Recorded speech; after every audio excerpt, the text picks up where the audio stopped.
In 1983, the most beautiful girl in the world was from New Zealand, Pakuranga, Auckland to be precise. At just 19 years old, Lorraine Downs was an unlikely winner against the usual bevy of professional beauties from South America. But those are just the kind of odds New Zealanders love. It was more than 20 years ago that famous sparkling tiara was placed on Lorraine Downs' head, whisking her into a life less ordinary. Live from the Christchurch Town Hall, Miss Universe, New Zealand. Tonight you'll meet 18 of the loveliest girls in the country. Hi, I enjoy exactly what I'm doing now, exercising, as I attend a gym regularly and I belong to a modern dance group. At that stage I was really loving my modelling, and if you became a finalist you received $500, and I thought, well, that will be my airfare to Sydney to pursue my modelling career. What sort of modelling do you most enjoy? Well, I love it all, but I would say my favourite would be fashion parade work because I love moving along the catwalk, and when you're wearing something that you really like, well, it's a wonderful feeling. Did you enjoy your work tonight? Yes, I have.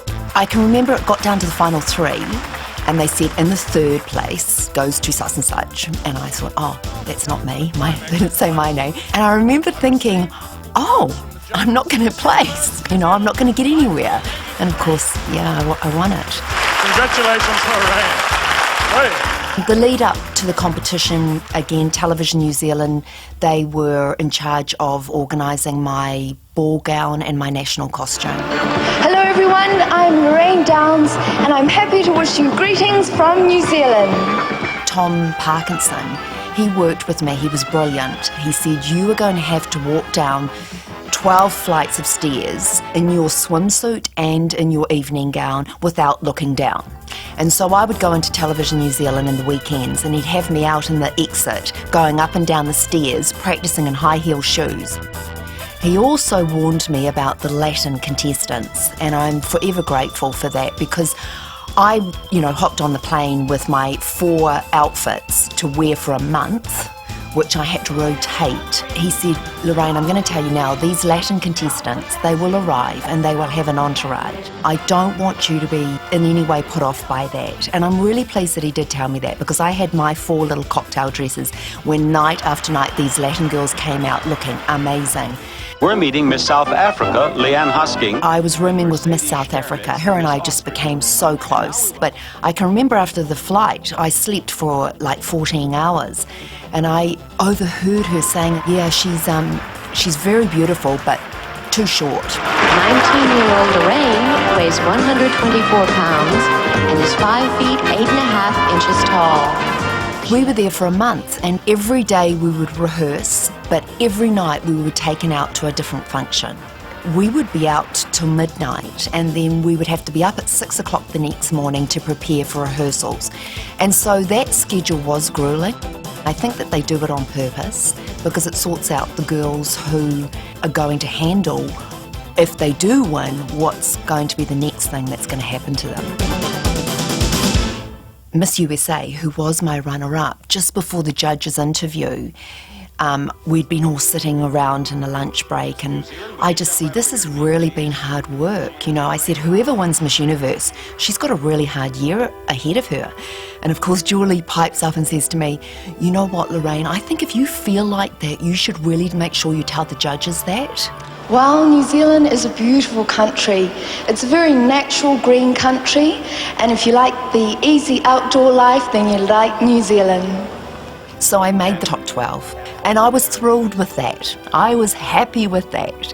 And then they chose the final 5, and I was just like, oh my gosh, I've made the final 5. We would be very pleased to have any one of you 5 be Miss Universe of 1983. And I looked up sort of to the 5th tier and I found my mother and father. And that was a bit of a moment. And the announcement started in the 5th place and the 4th and the 3rd, and then it was down to me and Julie, who was Miss USA. The first runner-up is Miss USA. Miss New Zealand is Miss Universe. It was like this assault of emotions, like, oh my God, He's just said Miss New Zealand has won. That's me. Oh my gosh, can I do this? Step out and show everyone how happy you are to be our new Miss Universe. And all of that's going through my head, and of course, then you have to walk up the stairs and sit in this chair, and then all of a sudden you see all of the girls coming to you, and in that moment I will say it was frightening because they absolutely mobbed me. They're coming up and they're kissing you, and then they're wiping the lipstick off your face. And then it was just this whirlwind of media. And so I had been living in this hotel room with Miss South Africa, and at 4 a.m. I finally got back to the hotel room, expecting to find my best mate there. And I opened the door and she'd gone. All of her things are gone. Oh my gosh, emotion. It's funny, isn't it? 30 years ago and it's there. And she had planted this big lipstick kiss on the mirror and said, "You did it, love you." And in that moment I sat there and I thought, oh my gosh, this is like when I won Miss Universe New Zealand. Everyone's gone. And it was a really sort of isolating feeling. And I'm told that at 6 o'clock I need to prepare to meet the media. And I was told to wear a dressing gown, to put my sash and crown on, and I would meet the media while having breakfast in bed.